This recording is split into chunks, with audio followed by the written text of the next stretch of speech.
So ఇప్పుడు ఎవరిదన్నా ఒక spiritual journey మొదలైందని దానికి ప్రమాణం ఏమిటి? ఒక వ్యక్తి ఆశ్రమంలో 1000 ఏళ్ళు ఉండొచ్చు, కానీ స్పిరిచువల్ జర్నీ స్టార్ట్ అవ్వకపోవచ్చు. ఫిజికల్గా కనిపిస్తుంది మనకు అతని వేషధారణ వల్ల, పెట్టుకునే నామాల వల్ల, కానీ ఇంకా విషయం స్టార్ట్ కాలేదు. ఒక వ్యక్తి ఎక్కడా లేడు అనుకోకుండా రోడ్డు మీద వెళ్తున్నాడు, అక్కడ స్టార్ట్ అవ్వచ్చు. సో దానికి ప్రమాణం ఏమిటంటే, for the first time you start listening అన్నమాట. ఇది మనిషి ఎప్పుడు చేయడు. మనిషి కొన్ని రియాక్షన్ మాత్రమే తెలుసు. He never listens. దీని గురించి దాదాపు అందరు ఆధ్యాత్మికవేత్తలు వ్యాఖ్య చేశారు. The very profound phenomenon of human existence అంటే లిజనింగ్. ఇంతకుముందు ఒకసారి చెప్పిన నీకు గుర్తుంది లేదు. నువ్వు కళ్ళు మూసుకోవచ్చు చూడాలని లేకపోతే, మాట్లాడడం ఇష్టం లేకపోతే నోరు మూసుకోవచ్చు, ముట్టుకోవడం ఇష్టం లేకపోతే చేతులు కట్టేసుకోవచ్చు, పోవడం ఇష్టం లేకపోతే కాళ్ళు కట్టేసుకోవచ్చు, తినడం ఇష్టం లేకపోతే పొట్ట కట్టేసుకోవచ్చు. కానీ నీకు ఇష్టం ఉన్నా ఇష్టం లేకపోయినా కంటిన్యూస్గా జరిగేది వినడమే. అది నీ చేతిలో లేదు. సరే ఇప్పుడు ఇయర్ బడ్స్ వచ్చినాయి, still you are listening something. ఒక వ్యాక్యూమ్ వింటాం, ఊ అని వింటాం. సో నువ్వు జన్మ తీసుకున్నప్పుడు శ్వాస స్టార్ట్ అయింది, నువ్వు మరణించినప్పుడు శ్వాస ఎండ్ అవుతుంది. ఇంకొక్కటే రెండవది అనమాట. జన్మ తీసుకున్నప్పుడు వినడం స్టార్ట్ అయింది, నువ్వు మరణించినప్పుడు వినడం ఎండ్ అవుతుంది. మిగతావన్నీ మధ్యాహ్నం వస్తాయి పోతాయి, వాటి స్థాయి తీవ్రత ఎక్కువ ఉంటుంది. ఉదాహరణకు కొన్నిసార్లు తినకుండా ఉండొచ్చు, నీళ్ళు తాగకుండా ఉండొచ్చు, వినకుండా. ఎందుకంటే వినడం నీవు చేయట్లే, వినడం జరుగుతుంది. కిటికీ తెరిచిపెట్టినో డస్ట్ రావచ్చు, పిట్ట రావచ్చు, బంధువు రావచ్చు, ఏదన్నా రావచ్చు. ఎగ్జిస్టెన్షియల్ డోర్ అది లిజనింగ్. అది ఓపెన్ ఉందంతే, యూ కెనాట్ క్లోజ్ ఇట్. అది ఓపెన్ ఉంది, అక్కడికే వస్తున్నా.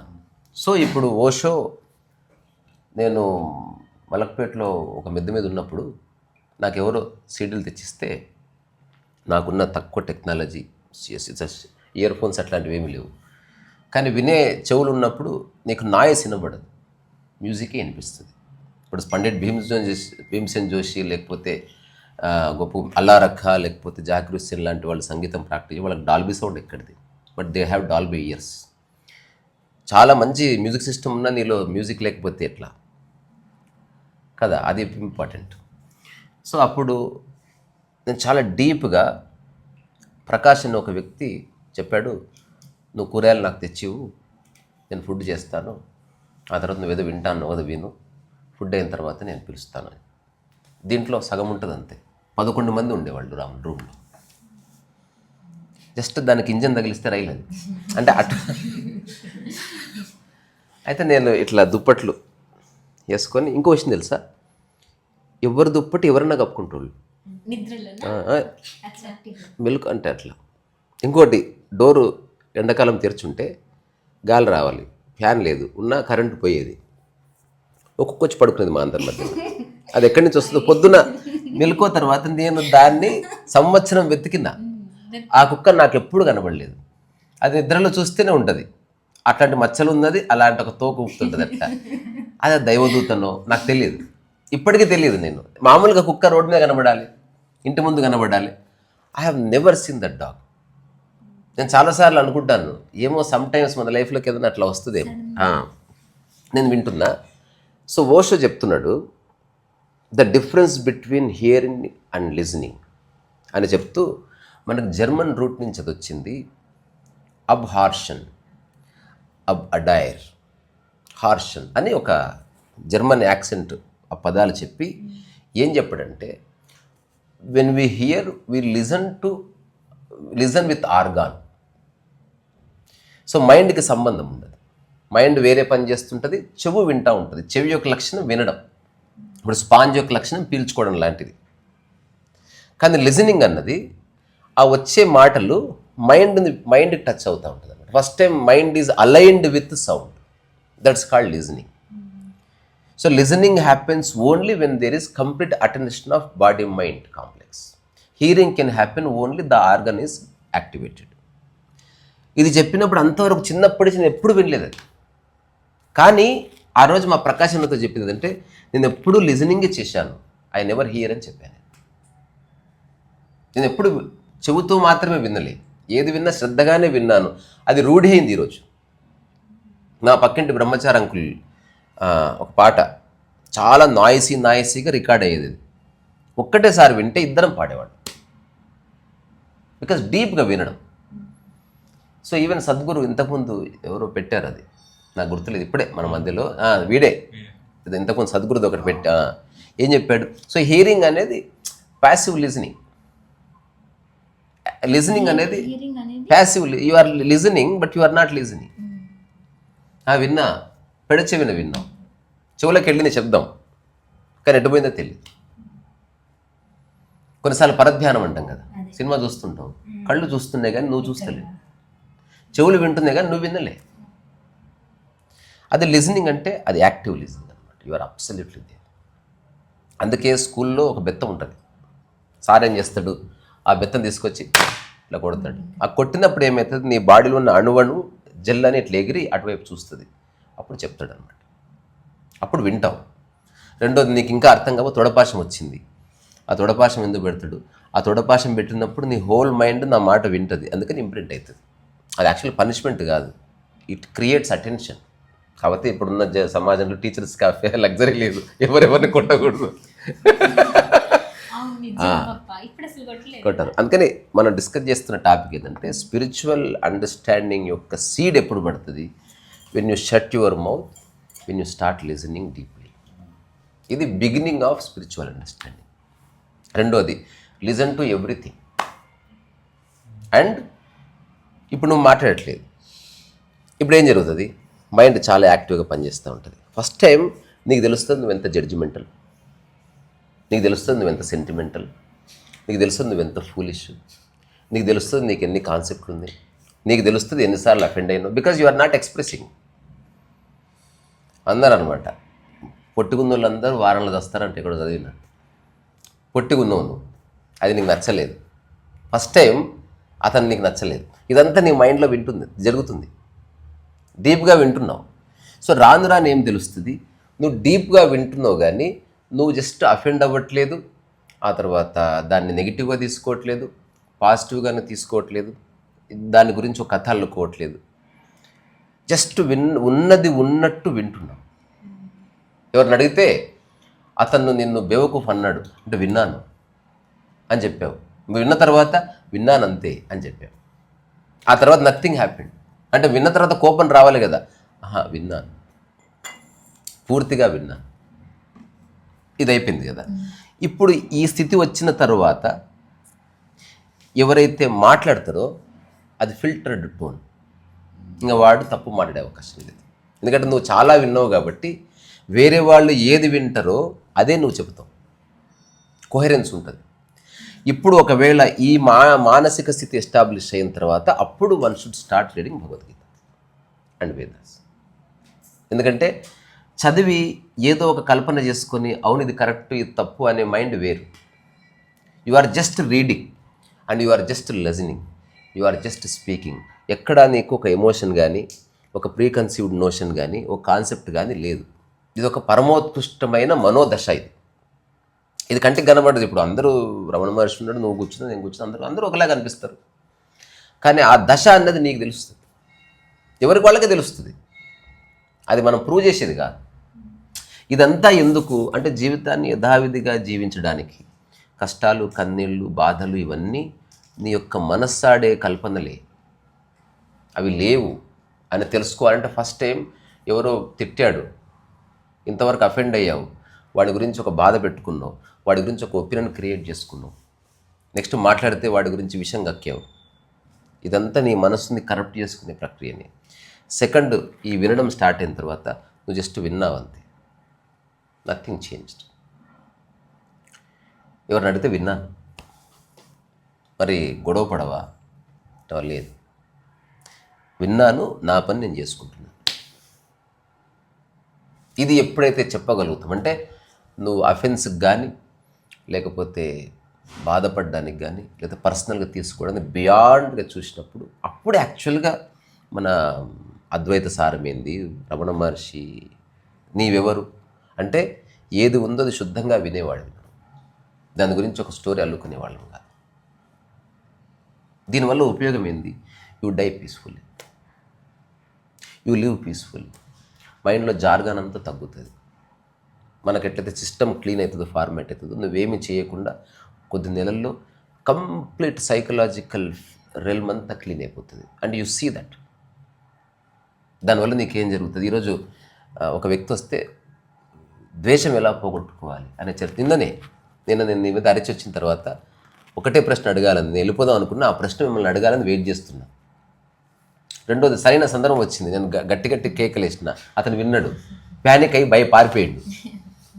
తర్వాత మళ్ళీ వచ్చాడు, ఎందుకంటే వీడు పుస్తకాలు కొనుక్కోవడానికి వచ్చింది, వీడిని అడుగుదాం ఇదంతా ఏందని. తర్వాత ఒక చిన్న ప్రశ్న అడుగుదామని వచ్చింది, దానికి సరైన సందర్భం వచ్చింది. అంటే మీరు పరమశాంతమూర్తి అనుకొని వచ్చినా, కానీ మీ అరుపులు కేకలు నాకు గుండె దడదడలాడింది, వచ్చి తలుపు కొడదాం అనుకున్నా. అంటే విషయం చెప్పండి, నేను నిజంగా ప్రశాంతంగానే ఉన్నా, అదేం క్యారీ చేయలేదు, దాని యొక్క ప్రభావం నా మీద ఏమీ లేదు.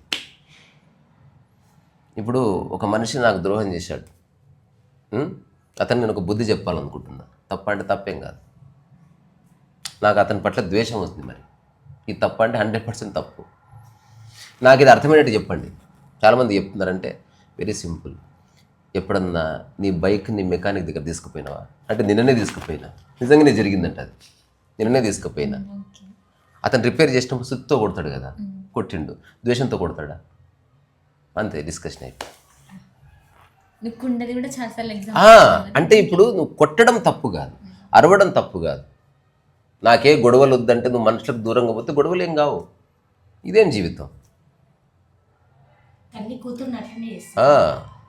అంటే పర్సనల్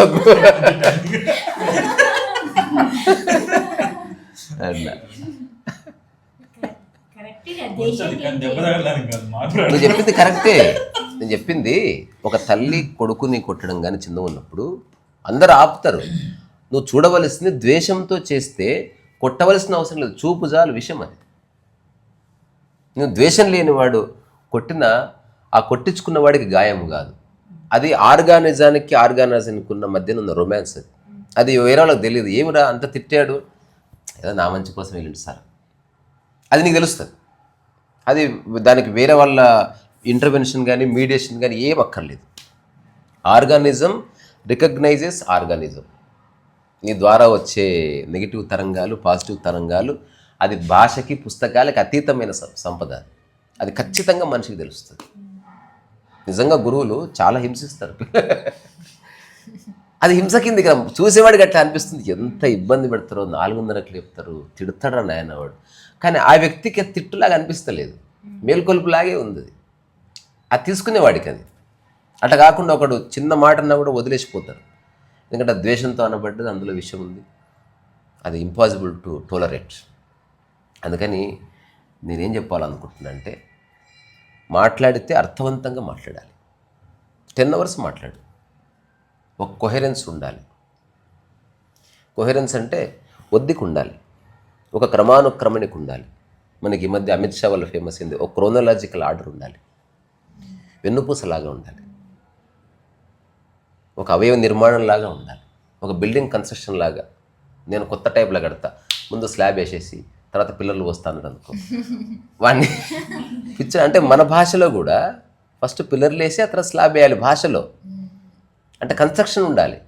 నేను చాలా వరకు గమనించింది ఏంది, నోరుంది కదా అని మాట్లాడతారు, కానీ ఆ మాటలు వినరు. రెండోది, ఎవరెవరైతే మాట్లాడుతున్నారో, చిన్న ప్రాక్టీస్. మొన్న ఒక ఆయన నాతో ఆలోచన, దాని స్వరూప స్వభావాల గురించి మాట్లాడాడు. 1 గంట సేపు నువ్వు ఉన్నవారా? నేను చెప్పాల్సింది అయిపోయింది, నువ్వు చెప్పాను వదిలేసిన. ఇంకా నేనేం చెప్పానంటే, నువ్వు బుక్ రాయి, నువ్వు రాసి నువ్వే చదువుకో, నీకు తెలుస్తుంది నువ్వేం మాట్లాడుతున్నావు యాక్చువల్గా. లాజికల్గా కరెక్ట్ ఉండాలని ట్రై చేయకు. ఎగ్జిస్టెన్షియల్ క్వాలిటీ ఉందా లేదా చూసుకోవాలి. లాజికల్గా అంటే చాలా లాజికల్గా కరెక్ట్ ఉంటుంది. ఉదాహరణకి మన ద్వేషించి ఇష్టం లేని వాడినైనా మనం గౌరవించాలి, లాజిక్ అది. నాకు ఒక ముఖ్యమంత్రి ఇష్టం లేదు, నేను ఓటేయలే, కానీ ఇప్పుడు నాకు ఏదన్నా శాంక్షన్ కావాలంటే అతని దగ్గర నమస్కారం సార్ బాగున్నారని నాకు ఇంత లాజికల్గా చేస్తున్నావు నువ్వు, స్ట్రాటజీ. ఎగ్జిస్టెన్షియల్ ఏమిటంటే అట్లాంటివి నటన ఏముండదు, యూ బీయింగ్ యువర్ సెల్ఫ్. అట్లా థాట్ని నువ్వేదో గొప్ప విషయం చెప్తున్నా అని చెప్పకుండా, విషయంగా చర్చిస్తా అంటే నేను నీకు అందుబాటులో ఉంటా. కానీ నువ్వు నాకు ఫోన్ చేసింది నువ్వు ఒక ప్రాపగండా కోసం అనుకో, అంటే ఏదేమైనా వీడిని ఒప్పించి తీరాలి, అన్న ఉద్దేశంతో చేస్తే డిస్కషన్ ఎప్పటికీ అలాంటప్పుడు నీకు పూర్తిగా తెలిసిన తర్వాత చర్చ ఎందుకు? ఆయన నువ్వే బుక్ రాసుకో అంటే అతను నాకు చెప్పాడని తప్పకుండా రాస్తాను. Impossible to right. ఎందుకంటే నువ్వు చెప్పినప్పుడు ఏదైనా చెబుతావు. నువ్వు ఏ మాటనైతే రాయగలవో ఆ మాటనే మాట్లాడు. చూద్దాం, ఇది ఒక చిన్న ప్రయోగం. What you can write, speak that. 99% మాటలు పడిపోవలసిందే. రాను రాను రాను రాను పరిణితి వస్తుంది పక్క. ఇప్పుడు నేను నిర్మాణ షట్కం రాస్తున్నా, అసలు ఏం మాట్లాడిందో అది రాస్తున్నా, అసలు నేను ఏం మార్చట్లే. అంటే ఉదాహరణలు, కోడ్స్, విశ్లేషణ, అనాలిసిస్, ఎవ్రీథింగ్ బ్యూటిఫుల్లీ ప్లేస్డ్. ఈరోజు పొద్దున్న ఇది పోస్ట్ కార్డ్ అనే దాంట్లో ఒక ఆయన జ్ఞానిని, మీ జ్ఞానయాత్ర చెప్పండి, మీ ఆత్మజ్ఞానయాత్ర నాకు చెప్పండి. నేను ఎప్పుడు చాలా రోజుల క్రితం అతను నాకు చెప్పింది. నేను ఈరోజు ఒక చిన్న టాక్ చేసిన నిర్మాణ షట్కంలో దాని ప్రస్తావన వచ్చింది. నాకు గుర్తు కూడా లేదు అది. ఆ టైంలో గుర్తొస్తే నేను అర్ధరాత్రి లేసి పేపర్ మీద రాసి పెట్టుకున్నాను, రేపు పొద్దున్న ఇది పోస్ట్ కార్డులో చిన్న కథ చెప్పాలి ఇదని. ఈరోజు చేసిన ఈరోజు మార్నింగ్. అందులో ఏం చెప్పాడంటే, ఏమి లేదయ్యా, అందరూ నేను మంచిగానే ఉన్నా పుట్టినప్పుడు. ఆయన చెప్పింది ఇంతే, ఇది చెప్పి ముగిస్తా. అందరూ లాగే నేను బాగానే ఉన్నా, పుట్టినప్పుడు మంచిగా ఆడుకుంటున్నా. హఠాత్తుగా చూస్తే అందరూ నవ్వులుతున్నారు. బబుల్గమ్ సింబాలిక్గా చెప్తున్నాడు. నేను బబుల్గమ్ తినడం మొదలుపెట్టా. బబుల్గమ్ తినడం మొదలుపెట్టిన తర్వాత దాని రసం అంతా అయిపోయింది, కానీ తినడం అలవాటైంది. తింటూనే ఉన్నా. పడేద్దాం అనుకునే లోపు అంతా తింటున్నారు. అట్లాగే వాళ్ళు తింటున్నారని నేను తింటున్నాను. తర్వాత నాకు మెల్లమెల్లగా బబుల్గమ్ తింటే తప్ప నాకు మైండ్ పనిచేస్తలేదు. అందుకని రాత్రి పడుకునే ముందు కూడా ఆ బబుల్గమ్ టేబుల్ మీద పెట్టి పడుకొని పొద్దున్నే మళ్ళీ ఆ బబుల్గమ్ తింటున్నాను. అందులో ఏ రసము లేదు, ఏమీ రావడం లేదు. ఫైనల్గా తెలిసింది, వేదాలు చదివిన తర్వాత, ఉపనిషత్తులు చదివిన తర్వాత, ఇదంతా వేస్ట్ అని, దాంట్లో ఏ ఆరోగ్యం లేదని, బబుల్గమ్ ఆహారం కాదని, బబుల్గమ్ నవ్వటం వల్ల శక్తి రాదని, బబుల్గమ్ నవ్వటం వల్ల ఆరోగ్యం రాదని తెలిసింది. తెలిసినప్పటికీ దాన్ని వదిలేయలేకపోయినా. ఆ తర్వాత కొన్నేళ్ల తర్వాత నాకు ధైర్యం సంపాదించుకొని ఈరోజు పడేయవలసిందే అని ఇట్లా పడేసిన. పడేయబోతుంటే నా చేయి ఆగింది. ఇంతసేపు నవిలిన, ఇంతమంది దాన్ని పడేసుకోవడం ఎందుకని నెత్తికి పెట్టుకున్నా. దాంతో నెత్తంతా చిక్కు అయింది. అటు పీకి ఇటు పీకి లాగి తలకాయ నొప్పి లేచి చివరికి విధి లేక గుండు కొట్టించుకున్నా. అప్పుడు నాకు చాలా ఆనందంగా అనిపించింది. సో ఇప్పటికీ ఆ గుండె అలానే ఉంది అని చెప్పాడు ఆయన. యాక్చువల్గా ఏంటంటే అతని గుండె ఏమి లేదు, మంచి జుట్టు ఉంది. అతను చెప్పేది స్పిరిచువల్ గుండె అన్నట్టు, అంటే సింబాలిక్ అన్నీ. ఇప్పుడు హాయిగా ప్రశాంతం అందరు చేస్తున్నది అదే. బబుల్గా నవ్వులుతూ ఉన్నారు. దానివల్ల ఏ రసహీనమైన జీవితం అంటాం కదా, అంటే చేసిన ఉద్యోగం చేస్తున్నారు, చూసిన మొహమే చూస్తున్నారు, కొత్తగా చూడట్లే. ఎన్నిసార్లు అయినా దీని మొహమే చూడాలి. ఇంకా తర్వాత మెల్లమెల్లగా మానవ సంబంధాలు డ్రై అయిపోతాయి. ఆ తర్వాత సంసారము అట్లాగే చేస్తారు. చేతేసి పడుకుంటారు, కాళ్ళు వేసి పడుకుంటారు, శృంగారం చేస్తారు, ఏముండదు. ఎందుకంటే నీ మెమరీ అనేది నిన్ను ఫ్రెష్గా చూడని అది ఇంపాసిబుల్. అది అట్లా కాకుండా మెమరీ పోయిందనుకో, అప్పుడు వాడిని మర్చిపోయే ప్రమాదం ఉంది. అంటే దీంట్లో ఉన్న కాన్ఫ్లిక్ట్ ఆఫ్ ఇంట్రెస్ట్ ఇది. మెమరీ పోతే నువ్వు మళ్ళీ you become a lover again. కానీ వాడు నచ్చపోవచ్చు. అప్పుడు కొత్త లవర్ వస్తే అక్రమ సంబంధం లేదంతా ఎటో పోతుంది. అందుకని ఇట్లా మెమరీ పోవడానికి వీల్లేదు. అందుకని స్టార్ట్ లిజనింగ్, డీప్గా వినడం అనేది. ఇక్కడ వినడం అనేది మళ్ళీ చివరిగా ఇది కూడా చెప్పకపోతే మళ్ళీ వినడం అంటే ఓన్లీ భాష మాటలే కాదు, listen to everything, discrimination less listening అనమాట. అంటే కుక్కరిస్తే విను, జలపాతం విను, ఆ తర్వాత మనిషి మాటలు విను, పిల్లల కేరింతలు విను, ఎవడన్నా దివ్యంగా పడుకున్నాడు వాడు గురక పెడుతుంటే విను. Don't react, just listen. అలా నిజంగా వింటున్నప్పుడు దాన్ని నువ్వు మాటలుగా మార్చుకున్నప్పుడు యాక్చువల్గా you start seeing your mind. అందరూ అనుకున్నారు, ఇప్పుడు రమణ మహర్షి లాంటి వాడు ఏం చేశాడు అన్ని సంవత్సరాలు? మౌనంగా ఉన్నాడు కదా. మన సిద్ధులందరూ మౌనం పట్టే యోగం సాధించాలని చెప్పారు. ఇది పరమసత్యం, ఇది జోక్ కాదు. ఈ స్థితిలోకి వచ్చిన వాడు ఆటోమేటిక్గా నోరు బంద్ అయిపోతుంది. దానికి ఏకైక కారణం తెలుసా? ఇక్కడ నువ్వు విన్నావు, రియాక్ట్ అయ్యావు, విన్నావు, రియాక్ట్ అయ్యావు. లైఫ్ 50 ఏళ్ళనే ఇంతే, నథింగ్ హ్యాపెన్స్. అట్లా కాకుండా విన్నావు, యు ఆర్ స్టాప్ రియాక్టింగ్. నీ మైండ్ మొట్టమొదటిసారి సినిమాలాగా అనిపిస్తుంటుంది. Every emotion you start see. ఒక యోగి సాధన చేస్తున్నాడు, వాడు ఊరికే గోచి పెట్టుకుని ఇట్లా కూర్చున్నాడు అనుకో, వాడు యాక్చువల్గా చూస్తూ ఉన్నాడు తన మైండ్ని. ఒకరోజు వస్తుంది, ఏది విన్నా నిర్మలంగా ఉన్న తన మనసును దర్శిస్తాడు. ఇది అల్టిమేట్, ఇది ఎవ్వరికి కనబడదు. కానీ ఒక్కటి ఉంటుంది, ఒకవేళ ఆ స్థితి వచ్చిన తర్వాత అతను ఎక్కడున్నా ప్రకృతి అతను చూసుకుంటుంది. ఎందుకంటే అల్టిమేట్ ప్రవర్తన ఉంటుంది. అతను సామరస్యం నుంచి పక్కకి వెళ్ళడు. వాడు తిట్టొచ్చు, వాడిని ఎవరు ద్వేషించరు, వాడు 2 దెబ్బలు వేయచ్చు, వాడికి ఎవరు శత్రువులు గారు. ఎందుకంటే వాడి లోపట ఆ నెగిటివిటీ లేదు, వాడి టచ్ లోపట ఒక చిన్న ఆశీర్వాదం ఉంటుంది. Impossible to take it negatively. అంటే ఆకర్షణ బలం అన్నది అది ఎగ్జిస్టెన్స్ది. ఒక చెట్టు ఆకర్షిస్తుంది, ఒక చిన్న పిల్లవాడి అమాయకత్వం ఖచ్చితంగా ఆకర్షిస్తుంది. ఏముంది అక్కడ? ఏమన్నా మేకప్ ఉందా, లిప్స్టిక్ ఉందా, బట్ దానివైపు వెళ్తాం. అట్లాగా ఆ లోపలంతా క్లీన్ అయినప్పుడు ఖచ్చితంగా ఒక నిజంగా జీవితంలో ఆనందంగా ఉండాలనుకుంటే నేది. లేకపోతే అన్నీ వినండి, మాట్లాడండి, జీకులాడండి, పోలీసులో కేసులు వేసుకోండి, కేసు గెలిస్తే పార్టీలు ఇచ్చుకోండి, do everything and die miserably. నేనైతే నాకు అది ఆసక్తి లేదు. లావోత్సు చెప్పిన మాట నేను నా పుస్తకంలో రాసుకున్నాను. నేను ఫస్ట్ టైం అది విన్నప్పుడు నిజమే, ఇది నా జీవితం యొక్క ఒక ఏమంటారు బాటం లైన్. ఇది లావోత్సు చెప్తాడు, నన్ను ఎవరు ఓడగట్టలేరు. ఎందుకు? నేను నా ఓటమిని అంగీకరిస్తుందని చెప్పాడు. సో ఈ ప్రపంచంలో నేను కూడా నా ఓటమిని అంగీకరిస్తున్నాను. I don't want to win in this stupid world. I'm out of the race. లేదా I stepped out of hierarchy. ఎందుకు ఉద్యోగం చేయట్లే? ఉద్యోగం అంటే హైరార్కీ, అటెండర్ నుంచి CEO వరకు. రాజకీయం హైరార్కీ, కార్పొరేటర్ నుంచి MLA, MP, minister, senior minister, main portfolio, ముఖ్యమంత్రి, ఎండ్ కాదు ఇంకా సత్యదాగా పట్టుకుంటుంది. పరమహంస అంటే హైరార్కీలో లేడు, మహర్షి హైరార్కీలో లేడు. దేంట్లో హైరార్కీ అంటే అసలు ఇటు లేదు అటు లేదు, ఏక్ నిరంజన్ అలేక్ నిరంజన్, మస్తు ఉంటుంది అది. అట్లా నీకు ఇంకో ఒక గొప్ప వ్యక్తి చెప్పిన మాట చెప్పనా, చిన్న గోచి పెట్టుకొని ఏగు కూర్చున్నాడంట, అది మాత్రం ఎందుకు కప్పుకున్నావు అని అడిగాడంట. అంటే నీకోసమే, ఎందుకంటే నీకు దాని పట్ల ఒక నెగిటివ్ దృష్టి ఉంది. నీకే నెగిటివ్ దృష్టి లేకపోతే తీసేస్తాను, నీకు తీసుకొని పోయి ఇంటికి అన్నట్టు గుడ్డ వద్దు స్వామి వద్దు.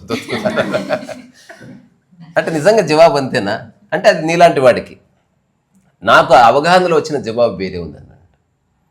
లేడీ నిలబడ్డ, చేతులు నిలబడ్డ యోగి ఇట్లా జుట్టు ఇట్లా విరబోసుకున్నాడు, చక్కటి దేహం ఉంది, ఏ ఆచ్ఛాదన లేదు, చిన్న కౌపీనం ఉంది, కింద ఏ ఆచ్ఛాదన లేదు, ఏం కనిపిస్తుంది నీకు అన్నాడు. ఏం లేదంటే నా కౌపీనము భూమి, ఇది ఆకాశము, అది ఈ కౌపీనము నేను, అంటే అది సృష్టి ధర్మం. తర్వాత ఈ కింద కాళ్ళు భూమి, ఆ పైదంతా ఆకాశం. సో ఆకాశానికి భూమికి మధ్యన నేను ఉన్నానయ్యా. ఇది నాకు అర్థమైంది. అంటే ప్రతి దాంట్లోనూ స్పిరిచువల్ అండర్స్టాండింగ్ ఉంటుంది, ప్రతిదాన్ని పొయిటిక్గాను చెప్పొచ్చు, ప్రతిదాన్ని లాజికల్గాను చెప్పొచ్చు. కానీ స్పిరిచువల్గా అర్థం చేసుకున్నది ఉపయోగపడుతుంది. మిగతావన్నీ పేరు ప్రఖ్యాతులు తెప్పిస్తాయి, కొన్ని డబ్బు తెప్పిస్తాయి. అట్లా ఇది ఎవరికి వాళ్ళు అర్థం చేసుకోవాల్సిన విషయం. సరే మళ్ళీ బాయ్.